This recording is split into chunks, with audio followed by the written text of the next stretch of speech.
ચંપા સિસ્ટરી ઉત્સવની ઉજવણી અંતર્ગત તારીખ 6 ડિસેમ્બરે અંદાજે સાંજે 4 કલાકે શ્રી બોલાઈ માતા મંદિરથી પીઠી લઈને શ્રી ખંડેરાવ મંદિરમાં વાજતે ગાજતે જશે અને સાંજના 6:30 સુધી પીઠી વિધિનો કાર્યક્રમ યોજાશે। જ્યારે લગ્નોત્સવનો વરઘોડો તારીખ 7 ડિસેમ્બરના રોજ સાંજે અંદાજે 5 વાગે બોલાઈ માતા મંદિરથી પાલખીમાં નીકળશે અને સાંજે 7:30 કલાકે ખંડેરાવ મંદિર પહોંચશે।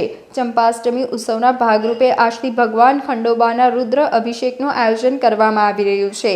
7 મેના રોજ શુભ મંગલ વિવાહ યોજાશે। આ કાર્યક્રમમાં વર્ષોની પરંપરા મુજબ રાજવી પરિવારમાંથી મહારાજા સમરજીતસિંહ ગાયકવાડ, મહારાણી રાધિકા રાજે ગાયકવાડ તથા રાજવી પરિવાર ઉપસ્થિત રહેશે।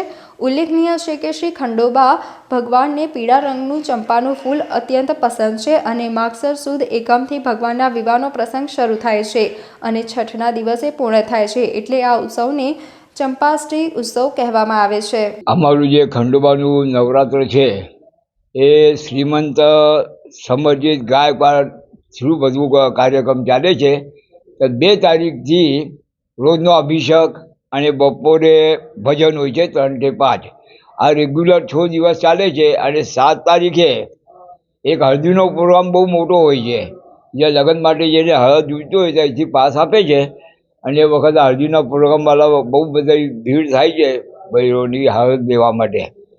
અને એના પછી જે 7 તારીખ છે તો બોલાઈમાંથી 4:30 વાગે પાલખી નીકળે છે, એ લગ્ન માટે અહીં આવે છે। એ વખત શ્રીમંત સયાજીરાવ ગાયકવાડ એ પોતે અહીં આવે છે લગ્ન માટે। લગ્ન બગડ એમના હાથથી થઈ ગયા પછી અંદર આરતી કરવા એમનું આખું કુટુંબ અંદર આરતી કરવા આવે છે ખંડોબાની। આજે શેની પૂજા ચાલે છે? આજે આ અભિષેક છે રોજનો, જે રુદ્રનો અભિષેક હોય છે એ વખત 6ઠા દિવસે 11 બ્રાહ્મણ હોય છે, એટલે એ વખત બહુ મોટો પ્રોગ્રામ હોય છે લઘુ રુદ્રનો। વિશ્વના ડી સપ્રે આજે બહુ સારો સમારંભ છે। આ ભાલસાકાંત એટલે મહાદેવ જો અવતાર થયો એની બ્રહ્માંડ પુરાણમાં કથા છે।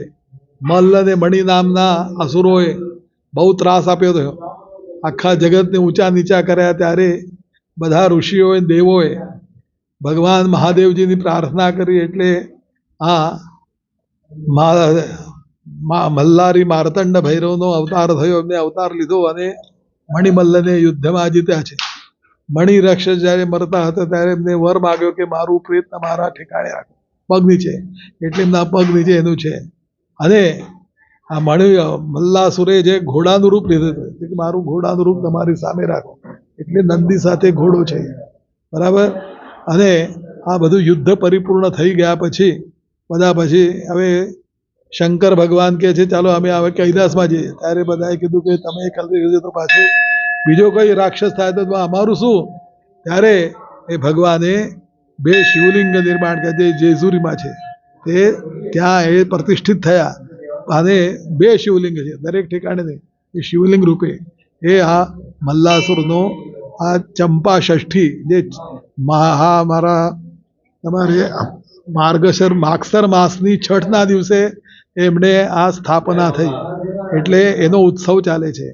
અને પડવાથી માંડીને 6 સુધી અહીંયા માણસા આપણા મહારાજા સાહેબે પણ જ્યારે અહીંયા થોડો ગુજરાતમાં પધાર્યા ત્યારે એમના કુળદૈવત છે, એટલે આ મંદિરનું નિર્માણ કર્યું અને ત્યારથી આ ઉત્સવ ચાલે છે। અને ગાયકવાડ સરકાર હવે 6ના દિવસે વિવાહ ઉત્સવ છે, જેવો આપણે ત્યાં નરસિંહનો કરીએ છીએ તેવો વિવાહ ઉત્સવ અહીંયા 6ના દિવસે થાય।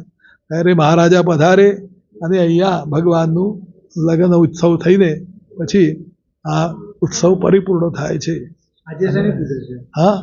આજે આજથી રોજે અહીંયા મલ્હારી માલસા એમનો આવે છે। માલસા એટલે પાર્વતીનું અને મલ્હારી એટલે શિવજી, શિવ પાર્વતીનો રોજે અભિષેક કરીએ છીએ। અને ગંગાજી હતા એ ગંગાજીનો અવતાર થયો બાનુ, એટલે 2 પત્ની છે એમને, ગંગા અને તે બાનુ અને માલસા।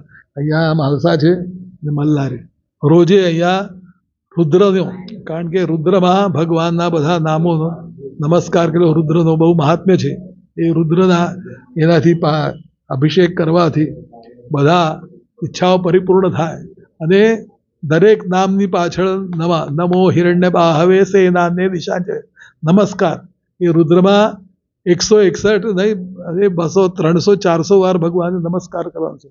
એ રુદ્રનું મહાત્મ્ય હોવાથી રોજે અહીંયા રુદ્રીનો ભગવાન ઉપર અભિષેક થાય, આરતી થશે. હા બસ. મારું નામ તો સુરેન્દ્રભાઈ નગર સુરકર છે અને મહારાજા તરફથી રોજે અહીંયા આ માર્કંડ પુરાણમાં 22 અધ્યાયનું મહાત્મ્ય છે બલ્લારીનું, એ રોજે હું પાઠ કરું છું.